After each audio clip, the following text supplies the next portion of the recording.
Saya ucap terima kasih terutama sekali pada Sinar dan Maidin kerana Putrajaya menerusi MITC menjadi salah satu lokasi lah. Saya fahamkan kalau semalam di Johor, hari ini kat Melaka, esok pula di Seremban Negeri Sembilan. Jadi ini dah tahun ketiga saya ingat.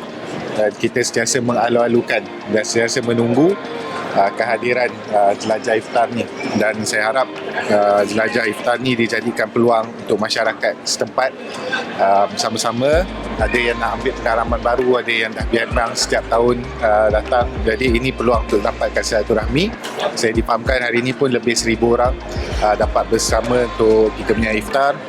Jadi saya ucap terima kasih juga kepada semua masyarakat yang hadir mendukung kita punya program hari ini. Subi tahun ni tahun kedua bersama Sinar Maidin Jelajah Iftar. Tahun ni kita participate di USJ Melaka dan Bukit Mentajam dan Meru dan juga Tunjung, Jengka. 6 tempat. Tempat kami participate, kami buat peruntukan sebanyak 15,000 untuk program amal jariah The Month of Giving lah. Kita syarikat penghilang makanan sejuk beku, makanan laut semacam fish fillet, squid ring, sotong bulat tu, dan kita ada juga udang yang bersalut tempura.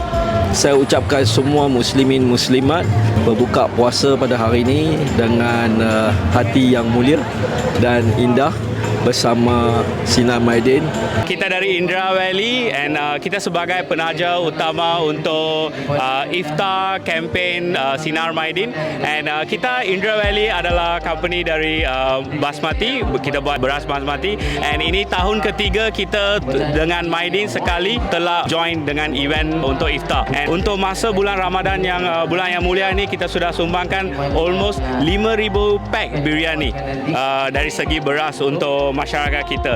And kita pun sebagai satu syarikat, kita nak sumbang balik kepada masyarakat, and then kita nak bagi tahu masyarakat yang kita selalu akan support dia orang. And especially pada bulan Ramadan ni, kita nak hulurkan kepada semua orang, and then kita datang sekali membuka puasa dekat Maidin. Alhamdulillah, saya rasa kan kalau boleh lebih kerapkanlah untuk mengadakan program-program yang sebegini, kerana yang pertamanya kebaikannya untuk menghampirkan dan juga untuk mendekatkan pelajar-pelajar kita untuk bergaul dengan masyarakat. Yang pertama, supaya mereka tidak merasa terpinggir, dan yang keduanya supaya setelah mereka tamat belajar, apabila mereka bersama masyarakat, mereka tidak rasa kekok dan juga pasif.